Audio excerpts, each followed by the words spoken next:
In today's world, there are many different ways to entertain yourself. Screens are the main focal point in our lives, whether that be through Netflix, social media sites, or the endless movies that are out right now. A screen is what our lives revolve around. But what happens when we shut the screens off? What happens when we close our eyes and only listen? Well, that is the world that podcasts live in.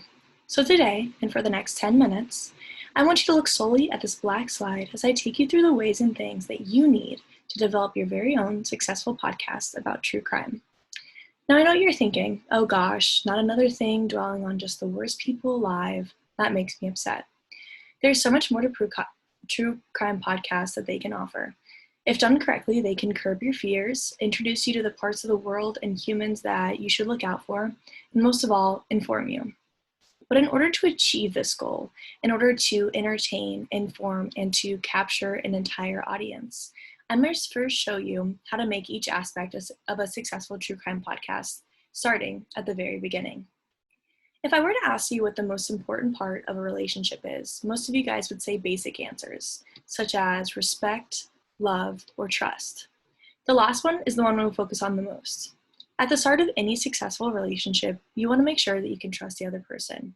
Trust is that they're telling you the truth, the whole truth, and nothing but the truth. Well, this is just as applicable to true crime podcasters as well.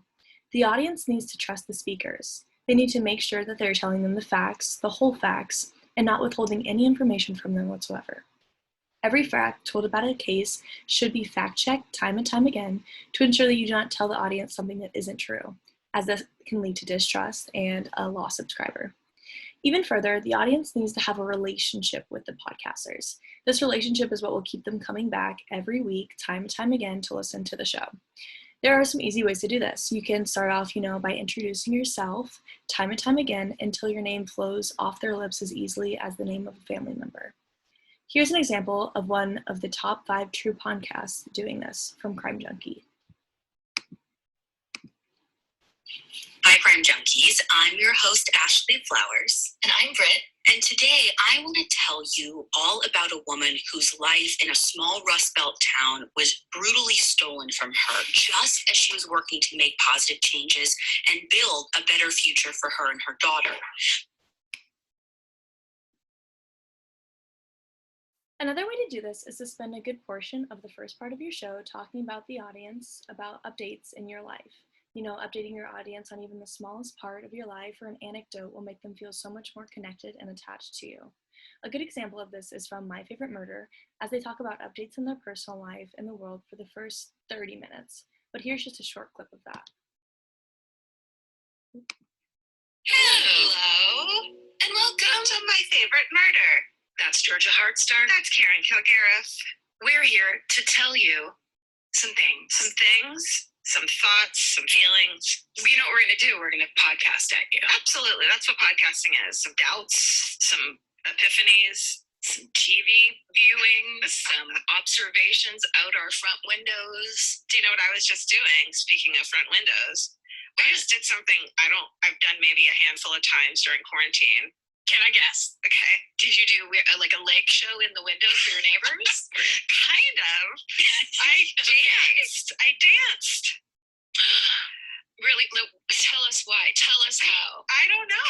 I was hoping you'd dance. Thank you.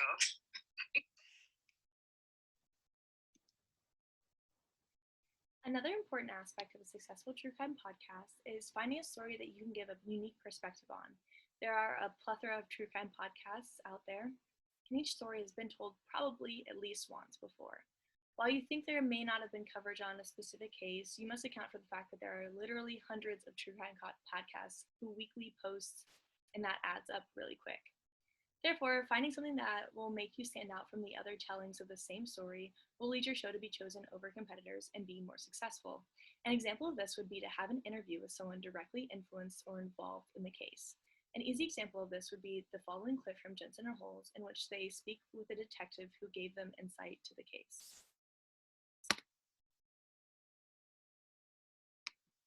Gave up.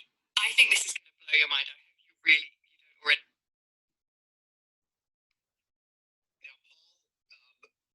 One of the reasons why we're doing this case is because the detective reached out to us. Somebody had told him about Murder Squad, and he's looking for any help, which is great because they were able to give us everything they've got, or at least a lot of the stuff they've got. We don't know what everything they've got, but they gave us the autopsy reports, and they gave us the crime scene sketches and the crime scene photos. What can you tell us about this scene? Another important aspect to any crime podcast is the element of humor. True crime podcasts and topics can be really horrendous, gory, and can be wildly depressing for anyone. However, if you can incorporate humor into that podcast, then you'll be able to lighten an otherwise dreary topic.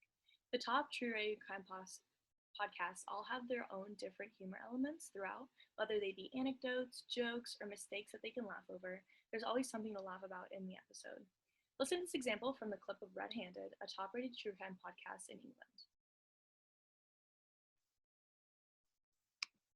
Gave up.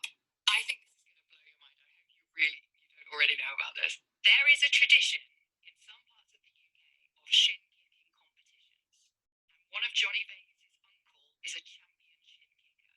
And what it is like men wear heavy boots that are steel capped on the outside, and some of them have spikes on. And then they just kick each other in the shins until one of them says sufficient. That's when means he's had enough, and then that's it, and the other person wins. And that still goes on. There's championships. It's like an official sport. Wow. So I'm going to show you what each of these parts look like in real time. First, we have to make the connection with the audience and form that relationship of trust. So for example, hey people, my name is Skylar Carter and welcome to another episode of Ritz's Crime Blitzes. Sorry that I have not been reading many emails this week. I've had such a hectic week. My dog had to be admitted into the hospital and spent a couple days recovering from a surgery, but I'm happy to say that he's going to be back to normal any day now. Now see what I did there? It was relatable because many Americans have pets and have experienced what it costs to take them to the vet or to have a surgery that was unplanned and the tax and toll it can take on the body physically and mentally. So now my audience knows that I have a dog and that makes me more relatable to them as someone who also might have a dog. So next, I have to have a unique perspective on a story that has already been told so that you can stand out from the rest of the recordings of that story. For our purposes today, I have a woman who I did an interview with, was in a sorority during the years that Ted Bundy killed the girls at FSU. This will appeal to more listeners and lead the podcast episode to being more successful. So today we're going to be discussing the case of Ted Bundy. Now this is a story we've all been oversaturated with time and time again through Netflix shows and documentaries. However, what you haven't heard is first witness account of the life at FSU leading up and following the attacks.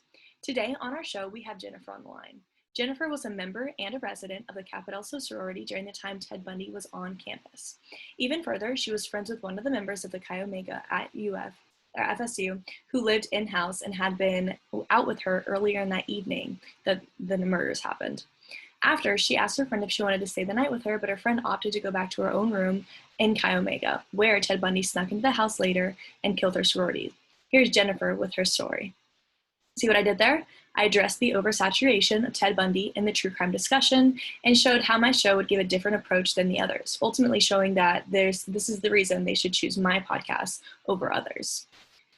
Now, I'd like to think we've all had those nights where we take a few too many shots of tequila and the world seems too nice and too fuzzy. I actually had one of those nights in college and I woke up in a bush. But anyway, the world is a dangerous place. Being a young woman is substantially even more terrifying. So even on these nights when the world is fuzzy and too nice, just ensure that you always keep an eye out for your surroundings. You never know what creep or next Ted Bundy could be lurking around the corner. So in conclusion, it's really important to remember these aspects in order to form a successful true crime podcast. First, create the trust with the listener, telling them the truth and the facts only.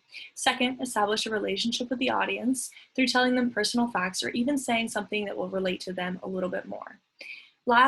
Next, be creative and give an aspect to a story that has not been told before.